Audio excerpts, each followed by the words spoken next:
먼저 오늘 본문의 말씀의 배경을 함께 나누기를 원합니다. 이스라엘 백성들이 하나님을 떠나고 말씀에 순종하지 않게 되자 백성들은 우상을 섬기고 음란한 가운데 타락한 삶을 살게 됩니다. 그래도 하나님께서는 많은 선지자들을 보내셔서 돌이키려 했지만 이스라엘 백성들은 도무지 돌아올 기미가 보이지 않았습니다. 결국 하나님의 특단의 조치가 내려지게 되죠. 자기의 자식과 같은 백성이었지만 그들에게 징계하기 시작하십니다.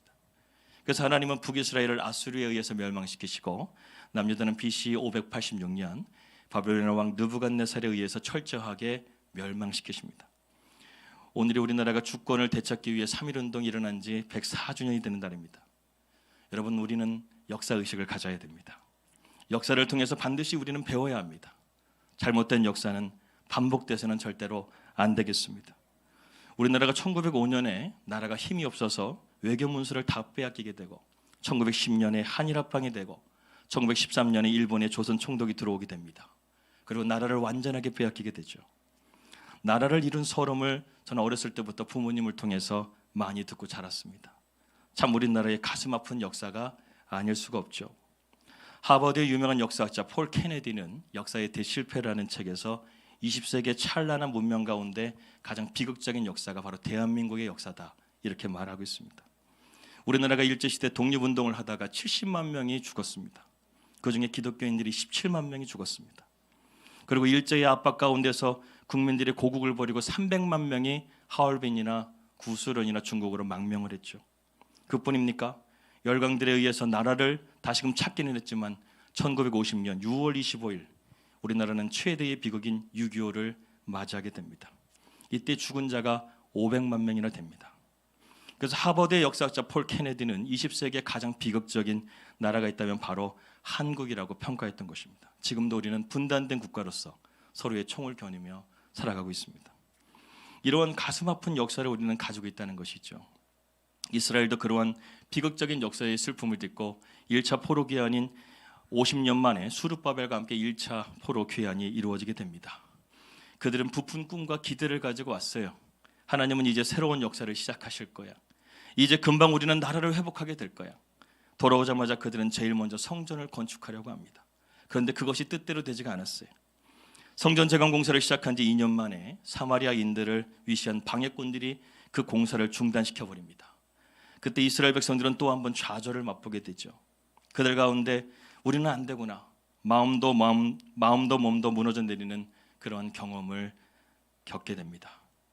이러한 패배주의 가운데 16년 동안 성전 공사가 중단돼 버렸어요. 신앙생활 가운데 이러한 우리가 상황을 맞이하게 될 때가 있습니다. 정말 열심히 주님의 뜻대로 살려고 하는데 왜 이렇게 어려움이 생기는가? 왜 이렇게 문제가 발생하는 거지?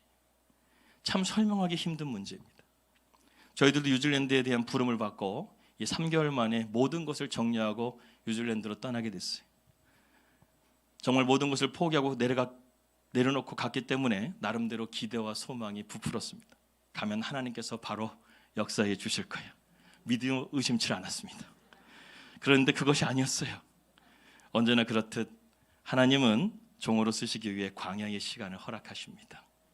가자마자 저희들은 코로나 팬데믹을 맞이하게 됩니다. 뉴질랜드의 코로나에 대한 정책은 강력했어요. 국경을 폐쇄하고 비상계엄과 같은 레벨 4로 집 밖에도 나갈 수 없는 상황이 되어버렸어요. 그곳에 가서 저희들이 할 수 있는 것은 아무것도 없었습니다. 저희들은 가정에서 예배하고 매일같이 통독을 하기 시작했어요. 3년 동안 말씀을 통독했다 보니까 저희가 벌써 어느덧 13독 통독을 하고 있는 거예요. 이것이 광야의 하나님의 첫 번째 레슨이었습니다. 우리의 손과 발을 완전하게 묶어놓고 하나님만 바라보는 훈련이 시작된 거예요. 여러분, 하나님은 다른 사람을 변화시키기 위해서 먼저 나를 변화시킨다는 사실을 깨달았어요.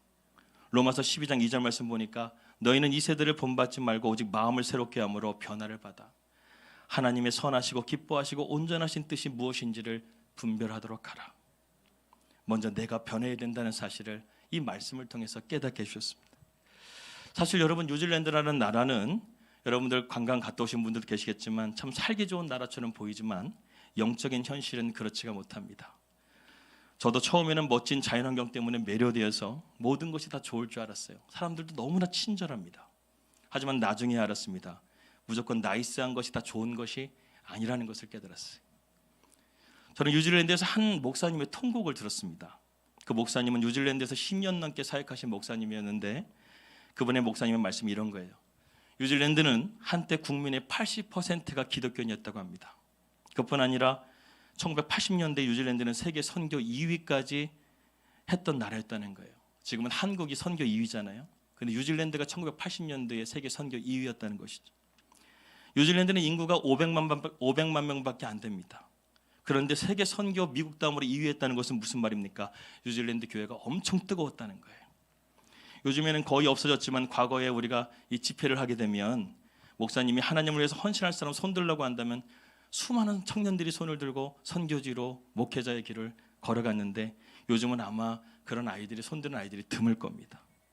아무튼 뉴질랜드에는 거의 그러한 놀라운 부흥의 역사들이 있었다는 것이죠. 우리나라 애국가에는 하나님이 보호하사 우리 나라 만세 이 정도의 가사가 있지만 뉴질랜드의 애국가는 거의 찬송가 수준입니다. 그런데 지금은 기독교 인구가 5%밖에 되지 않아요. 거의 선교 불능의 상태가 되어버렸습니다. 그 이유가 뭔지 그 목사님께서 이렇게 말씀하시더라고요. 바로 1993년도 이 나라가 동성애 문제를 합법화하는 법안을 통과시킬 때 기독교가 침묵했다는 것입니다. 해야 할 역할을 안 했다는 거예요. 우리나라보다 뉴질랜드는 30년이나 앞서서 동성애 합법화가 된 나라가 되어버렸습니다. 2013년에는 동성애 결혼이 통과가 되고 2022년에는 8월에는 동성애법이 완결판인 전환치료금지법이라는 것이 통과가 됐어요. 이제는 강단에서 동성애를 말하게 되면 5년 이하의 징역이 들어가게 됩니다. 그리고 가족들에게 동성애에 대해서 치료라든가 그것을 고칠 수 있는 그러한 조언을 해주기만 하더라도 법에 걸려서 5년 이하의 징역에 들어가게 되는 그야말로 전환치료금지법, 동성애법의 완결판을 지금 법안이 통과돼서 발효가 됐습니다. 이제는 뉴질랜드는 동성애의 천국이 되어버렸어요. 음란한 문화가 있다 보니까 마약의 천국이 되고 그리고 모든 범죄의 천국이 되어버렸습니다.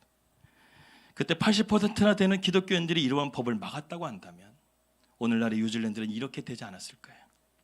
이뿐만이 아닙니다. 심지어는 동성애를 기독교라는 교단에서 합법화시켜 동성애 목회자를 받아들이기 시작하는 일이 시작됐어요. 목사님이요 동성애자인데 그 교회 목회자가 된 거예요. 여러분 이러한 상황이 뉴질랜드의 현 주소입니다. 왜 뉴질랜드가 이렇게 되었는가? 저희는 그 목사님은 이렇게 원인을 성경에서 찾고 있었습니다. 왜 우리가 통곡했는지 아십니까?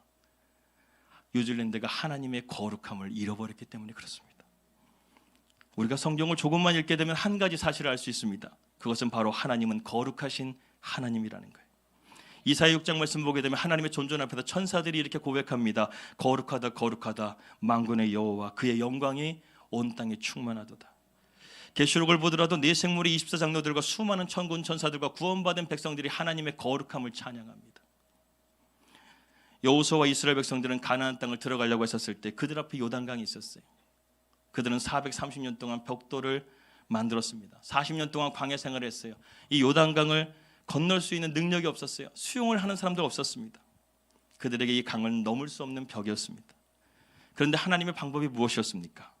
여호수아 3장 5절 말씀에 너희는 자신을 성결케 하라. 여호와께서 내일 너희 가운데 기이한 일들을 행하시리라. 하나님이 먼저 원하셨던 것은 문제의 해결보다 이스라엘 백성들의 거룩함에 있었다는 것입니다. 그래서 순종했더니 하나님의 기적을 그들은 경험하게 되죠. 이스라엘 백성들이 여리고성을 점령하고 난 다음에 아이성 전투에서 패배하게 됩니다. 그 이유가 무엇입니까? 아간의 범죄 때문에 그래요. 한 사람의 죄로 인해서 이스라엘 전체가 패배하게 된 거예요. 데살로니가서 4장 3절 말씀 보니까 하나님의 뜻은 이것이니 너희의 거룩함이라. 음란을 버리고.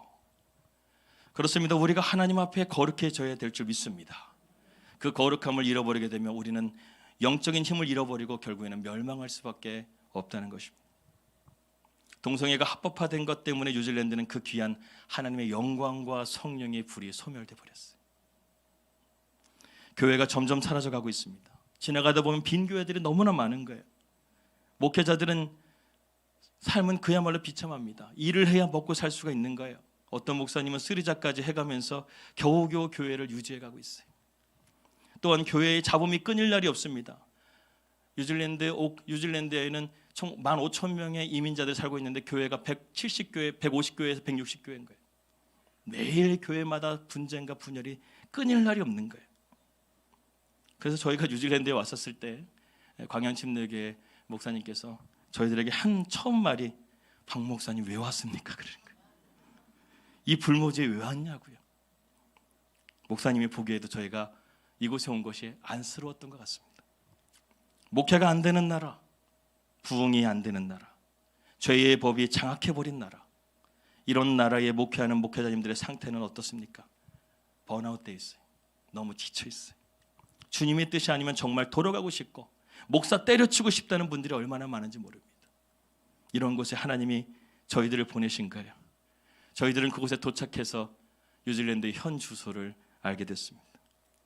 이스라엘도 상황이 이와 같았습니다. 부푼 기대와 소망을 가지고 예루살렘에 돌아왔는데 반대 세력들의 거센 반발로 그들은 주춧돌만 세우고 아무것도 할 수가 없었어요. 그런데 하나님의 영이 스룹바벨에게 임하여 이렇게 말씀하십니다. 오늘 말씀과 같이 이는 힘으로 되지 아니하며 능력으로 되지 아니하고 오직 나의 영으로 되느니라. 하나님이 스룹바벨에게 하신 말씀입니다.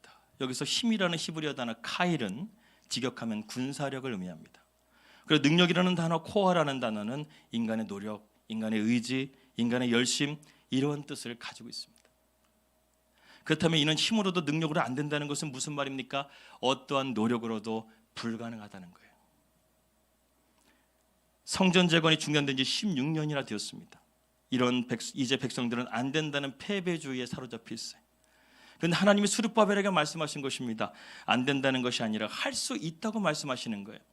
왜? 하나님의 성령의 능력은 불가능이 없기 때문에. 어떻게 그것이 가능한 것입니까? 하나님을 의지할 때, 하나님을 우리가 붙들 때 가능하다는 것입니다. 지금 미국 켄터키의 작은 마을의 에즈버리라는 대학에서 성령의 무브먼트가 일어나고 있습니다. 한 달이 다 되어가는 지금까지도 예배가 24시간 진행되고 있어요. 우리는 주일에 한 번 예배 드리는 것도 지금 쉽지 않은데 성령이 임하니까 지금 미국 전역에서 수만 명이 모여서 지금 에즈베리라는 대학으로 모이고 있습니다. 그곳에서 강력하게 임하는 성령의 임재를 경험하고 싶어 한다는 것이죠. 지금도 성령의 역사는 지금 일어나고 있습니다. 그들은 성령을 받기 위해서 기도하지 않았어요. 부흥을 놓고 기도한 것이 아니었어요. 그냥 수요일 날, 그때도 수요일이었다네요. 에즈베리 대학에서 9시에 예배를 드리고 있는데 성령이 그들 가운데 부어진 거예요. 오늘 수요일 날 성령이 임할지어다. 아멘. 하나님 앞에 예배하는 가운데 성령이 임했습니다. 저는 그것을 보면서 한 가지를 깨달았어요. 하나님은 아직도 미국을 버리지 않으셨구나. 미국을 포기하지 않으셨구나. 뉴질랜드도 마찬가지입니다. 한국 교회도 마찬가지예요. 하나님은 아직도 우리를 포기하지 않으셨습니다. 지금 이 순간에도 우리에게 성령이 임하시면 우리가 권능을 받고 예루살렘과 사마리아 땅끝까지 이르러 주님의 증인이 될 줄을 믿습니다. 제가 이민자들의 삶을 살다 보니까 한 가지 이민자 사이에서 룰이 하나 있는 걸 깨달았어요. 그것은 바로 과거를 묻지 말라는 거예요. 마치 영화 제목 같죠? 그만큼 숨기고 싶은 것들이 참 많은 사람들이 이민자들이 아닐까 하는 생각이 듭니다.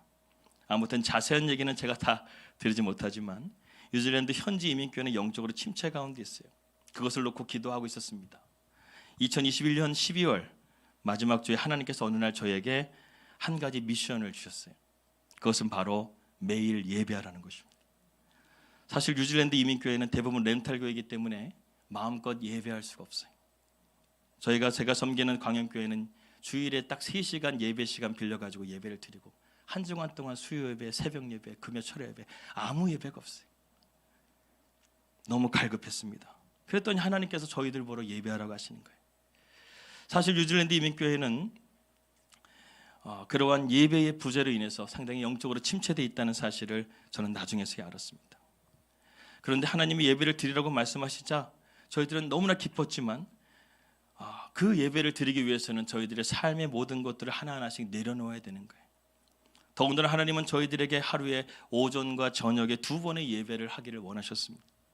그것도 온라인으로 예배를 내보내라는 것이 참 쉽지 않은 순종이었습니다.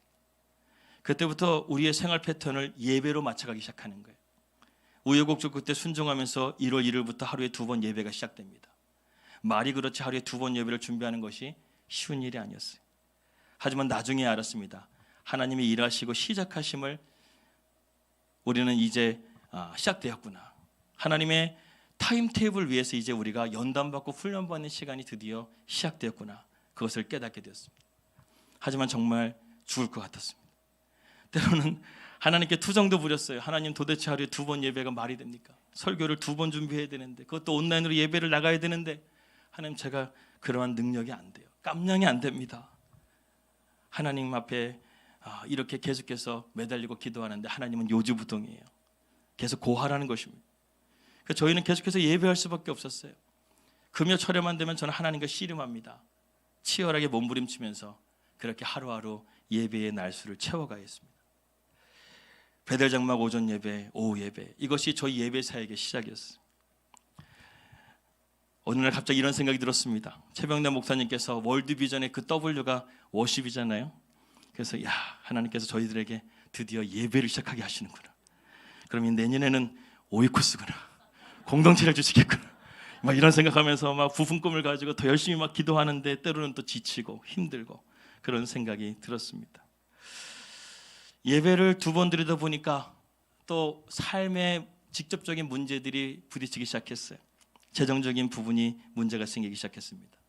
사실 저희가 3개월 만에 아무 돈 준비도 못하고 가다 보니까 교회의 후원도 하나도 받지 못하고 저희 전세금을 다 빼가지고 무식하면 용감하다고 하나님 가라 하시니까 그냥 순종해서 갔어요. 그런데 그것이 마르기 시작했습니다. 주변의 목사님들이 저에게 다 하는 말이, 박 목사 일을 시작해야지. 그러면서 저도 나름대로 일을 하려고 생각하고 있었는데 하나님께서 이 2번의 예배를 드리라는 이 말씀 가운데 순종하기 때문에 저희가 그렇게 할 수가 없는 상황이 돼버린 거예요. 그런데 또 설교에 대한 부담감이 느껴지게 되고 결국 그렇게 하다 보니까 치열한 삶이 날마다 하나님과 이루어지게 됐습니다. 나중에는 저희들의 재정이 완전하게 마르게 하셨어요. 전문 용어로 앵꼬가 났습니다. 그런데 그럼에도 불구하고 아내에게 감사한 것이 있어요. 아내는 조금도 힘든 내색을 하지 않고 늘 기도로 저를 내주해 주었습니다. 한 번은 아내에게 여보 우리 통장에 잔고가 62원밖에 없어. 그러자 아내가 이렇게 말하는 거예요. 62원이나 있네요.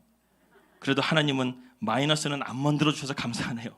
이렇게 말씀하시니까 저는 할 말을 잃었습니다. 아내가 목회자인 저보다 더 뛰어난 영성을 가지고 있는 거예요. 그런데 그때마다 하나님은 언제나 저희들에게 기적을 베풀어 주셨습니다. 이것이 선교지에서의 하나님과의 뜨거운 만남이 아닐까 생각이 들어요.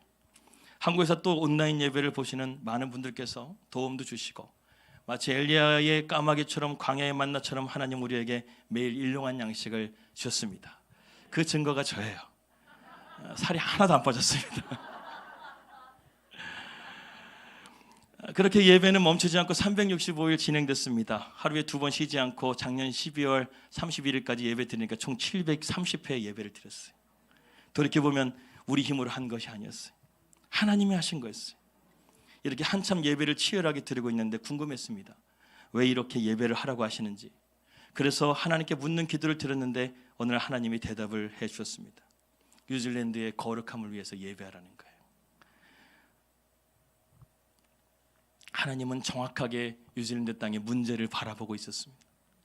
한때는 80%나 되었던 기독교 인구가 선교 2위였던 나라의 영적인 몰락의 원인이 무엇입니까? 거룩함을 잃어버렸기 때문에. 그것을 위해서 저희를 하나님은 1년 동안 치열하게 예배하게 하셨습니다. 그 땅에 예배가 없었나요? 아니었어요. 기도가 없었나요? 아니었어요. 하나님의 거룩을 잃어버린 예배는 아무런 의미가 없고 힘이 없는 예배가 된다는 사실을 여러분들은 기억하시길 바라겠습니다. 예배는 계속되어지고 있는데 가장 큰 시련이 찾아왔습니다. 가족들이 건강에 아파지기 시작하는 거예요. 뉴질랜드는 워낙 치료비가 비싸기 때문에 저희들은 그것을 진통제로만 버텨야 되는 상황이 있었습니다. 특별히 아내에게 하나님께서는 질병을 허락하셨어요. 아내를 보면 너무나 힘들었습니다. 그동안 참고 버텼는데 정말 그때는 버틸 수가 없을 것 같았어요. 한국을 가야 하는데 연말이라 이 티켓이 너무나 비싸서 엄두도 대지 못하고 그런 가운데서 하나님 앞에 화가 났었습니다. 하나님, 저 이렇게 열심히 했잖아요. 기도했잖아요. 그런데 왜 이렇게 저희들을 힘들게 하십니까? 하나님은 대답이 없어요. 그러한 복잡한 가운데서도 저희들은 끊임없이 예배의 자리를 지키며 나아갔습니다. 12월 31일 드디어 마지막 예배를 드리고 저희들은 만세를 불렀어요. 하나님과의 약속을 지킨 것이 너무나 감사했고 그것이 은혜였습니다. 1월 2일 새벽에 기도하는데 하나님이 저에게 이렇게 말씀하셨어요.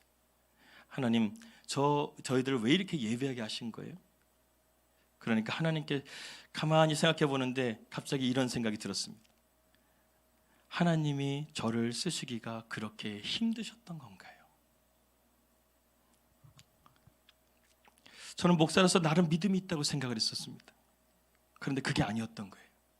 늘 내 생각대로 하고 내 고집대로 하는 나 자신을 주님께서는 포기하시는 거예요. 여기 와서도 저는 제 성공과 야망을 포기하지는 못했습니다. 기도했지만 언제나 하나님의 뜻을 알려고 하지 않았어요. 그래서 하나님은 3년 동안 저희들의 생각과 계획을 철저하게 무너뜨렸던 것입니다. 그리고 예배부터 하나하나씩 그 기초를 쌓아가기 시작하는 거예요. 저희가 오기 전에 뉴질랜드에 사이클론이 와가지고 저희 집 옆에 나무가 덮쳐버렸어요. 제가 끌어안을 수도 없는 엄청난 큰 나무고 높이가 20m가 넘는 나무가 저희 집 옆을 마당을 덮쳐버렸는데 제가 너무 신기했어요. 이렇게 어떻게 큰 나무가 넘어질 수가 있는가. 그래서 제가 그 나무의 뿌리를 가봤어요. 도대체 어떻게 이렇게 나무가 푹푹 쓰러지지. 보니까 뉴질랜드 나무는 뿌리가 깊이 박는 게 아니라 옆으로 박더라는 거예요. 뿌리가 깊지 않으니까 그렇게 푹푹 그 엄청난 나무들이 쓰러지는 것을 저는 보았습니다. 화려한 것이 중요한 것이 아니구나. 뿌리가 중요한 것이구나. 내가 하나님의 말씀 앞에 뿌리를 두고 믿음의 뿌리를 두고 가는 것이 중요한 것이구나. 이것을 깨닫게 되었습니다. 저는요, 뉴질랜드의 3년의 사역을 2단어로 정리가 됐습니다. 어떻게 정리가 됐냐면 nothing과 everything입니다. 우리가 하려는 하는 것들은 하나도 안 돼. 근데 하나님이 하시는 모든 일들은 다 되더라는 거예요. 그러면서 오늘 이 본문의 말씀이 저에게 큰 위로와 힘이 되었습니다. 이는 힘으로 되지 아니하며 능력으로 되지 아니하고 오직 나의 영으로 된다는 거예요. 우리의 불신앙은 언제나 문제 앞에 안 된다의 무게를 둘 때가 있죠. 그러나 참된 신앙인은요, 어떠한 불가능한 문제를 할지라도 하나님이 하시면 된다라는 데 무게를 두는 것입니다. 그러므로 아무것도 염려하지 말고 기도할 수 있기를 바랍니다. 주의 말씀을 의지하여 믿음으로 그물을 던질 수 있기를 바랍니다. 우리의 힘으로는 능력으로는 불가항력적인 일을 할지라도 하나님이 하시는 일은 반드시 이루어짐을 믿으시길 바라겠습니다. 저는 강정침에 이러한 기도의 불길이 일어나기를 원합니다. 코로나 팬데믹 이후에 기도의 불이 죽어버렸어요. 시들시들합니다. 뉴질랜드는 철야기도 하는 교회가 거의 없어요. 그래서 저희들은 금요일에도 철야기도 하면서 어떻게든 살기 위해서 기도했었습니다. 지난주에 너무도 기도가 하고 싶어서 인천에 있는 그 마가의 다락방에 한번 갔다 오게 되었는데 정말 놀랐어요. 예배 시간 1시간 전부터 주차장이 꽉 차 있어요. 본당은 들어가지도 못하고 교육관에 들어가가지고 있는데 앞뒤로 5cm씩 앉으라는 거예요. 꽉 그것도 의자 없는 의자에 5cm씩 앉아가지고 예배를 드리는데 1시간 전부터 성도들이 통성으로 하나님 앞에 기도하고 있는 거예요. 그러면서 저는 느꼈습니다. 한국교회 아직 죽지 않았구나. 기도의 불이 살아있구나. 3년 전 제가 강정치면서 지금의 구성전에서 제가 찬양인도 하고 있었을 때 금요철회 때 저는 그 본당에 꽉 찼던 그 순간이 뉴질랜드에 있으면서 항상 생각이 나는 거예요. 그때 우리 함께 뜨겁게 기도했고 우리 교회를 위해서 기도하고 나라와 민족을 위해서 기도했던 그 뜨거운 기도를 저는 잊지 못합니다. 저는 강정침에 이 뜨거운 불이 있는 줄 믿습니다. 그 기도의 불을 살려서 우리가 하나님 앞에 놀라운 역사를 써나갈 수 있기를 주님의 이름으로 기도합니다. 그렇기 때문에 이 시대에 정말 어려운 이 시대에 하나님께서 우리 강남중앙 침례교회의 성전 건축이라는 놀라운 일을 하나님이 허락해 주신 것이라 저는 믿습니다. 이는 힘으로 능력으로 되는 것이 아니에요. 오직 하나님의 능력으로 되는 줄 믿습니다. 그럴 때 우리 앞에 있는 큰 산은 평지가 될 것이고 하나님의 역사는 반드시 마치게 될 줄 믿습니다.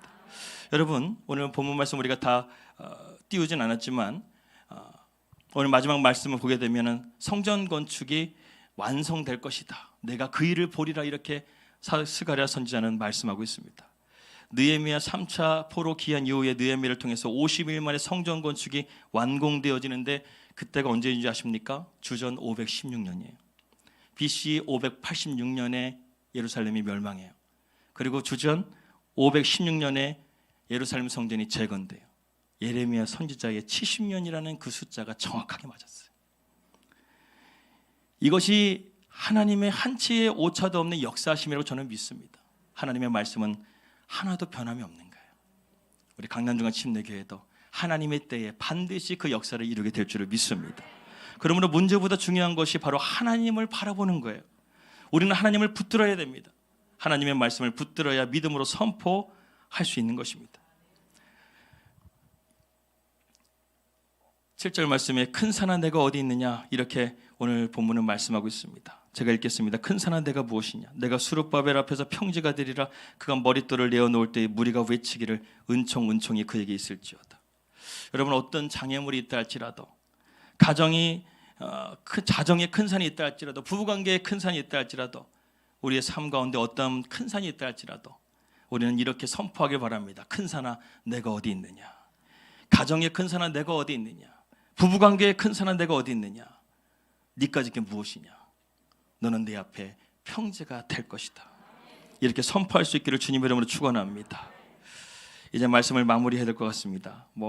할 얘기는 참 많지만 주어진 시간 안에서 우리가 함께 이 시간 은혜를 나누기 원합니다. 오늘 또 본문 말씀 9절 말씀 보니까 수룹바벨의 손이 그 성전의 기초를 놓았은즉 그의 손이 그 일을 마치리라. 만군의 여호와께서 나를 너희에게 보내신 줄을 내가 알리라 하셨느니라. 결국 예루살렘의 성전 공사는 이루어졌습니다. 하나님이 시작하신 일을 반드시 그분의 손으로 마치신 것이죠. 저 또한 뉴질랜드를 보내신 하나님의 뜻을 마치게 될 줄을 믿습니다. 언제 여러분들을 저는 또 뵐 수 있을지 모르겠지만 저는 우리 하나님을 기대합니다. 저희들은 비록 연약합니다. 하지만 하나님을 기대합니다. 지금 메주베리에서 일어난 성령의 불이 저는 한국 교회에도 부어질 줄을 믿습니다. 뉴질랜드에도 부어질 줄을 믿습니다. 여러분, 그렇기 때문에 믿음으로 선포하시기 바랍니다. 큰 산아 내가 어디 있느냐, 너는 평지가 될지어다. 나를 붙잡는 모든 문제들이 산이 아니라 평지가 될 줄을 믿는다. 불가능했던 문제들이 뚫리고 열리고 회복되는 역사가 오늘 우리 가운데 있을 줄을 믿습니다. 하나님의 역사는 반드시 이루어집니다. 반드시 마치게 될 것입니다. 하나님께서 강중침을 향한 위대한 뜻을 저는 이루실 것을 믿습니다. 이 시대에 정말 하나님께서 쓰시는 마지막 최후의 보루가 되어져서 우리 강남중앙 침례교회가 하나님 앞에 영광 돌릴 수 있기를 주님의 이름으로 기도합니다. 저는 이제 다음 주 토요일이면 뉴질랜드로 다시 돌아가게 됩니다. 언제 여러분들을 만날 수 있을지 기약을 할 수가 없어요. 못 만날 수도 있고 또 만날 수도 있지만 저는 언젠가는 우리가 반드시 만나게 될 줄 믿습니다. 어디에서 만날까요? 천국에서 만나는 거예요. 우리의 삶은 하나님 앞에서 부끄러운 자리에서 만나는 것이 아니라 하나님의 영광의 자리에서 여러분들을 만날 수 있기를 주님의 이름으로 기도합니다. 이 시간 우리 함께 찬양하고 함께 기도하도록 하겠습니다.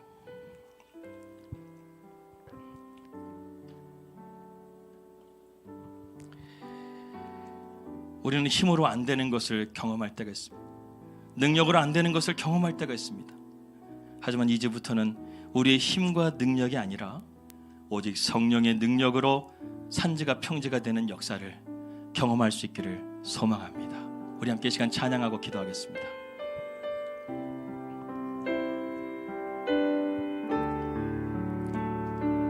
하늘에 나는 새도 주 손길 오시네. 온 땅에 충만한 주 사랑으로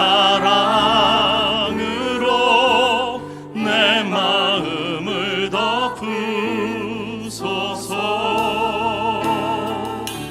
주 나를 부르셨네.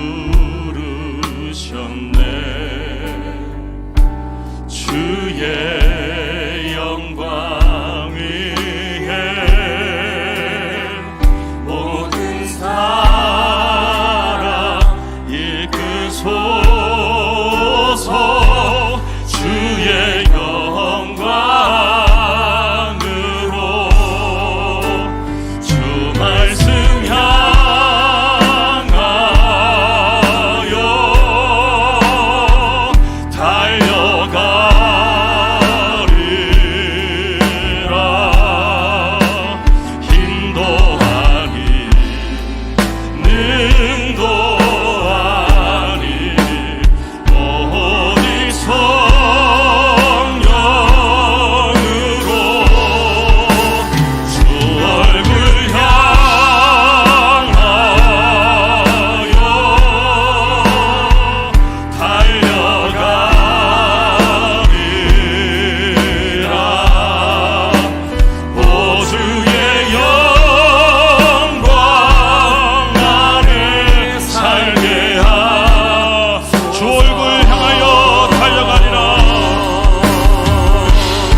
시간 가운데 주의 성령을 우리 가운데 부어주사 하나님의 능력으로 우리가 새 일을 행하게 해달라고 우리 주여 한번 외치고 통성으로 기도하겠습니다. 주여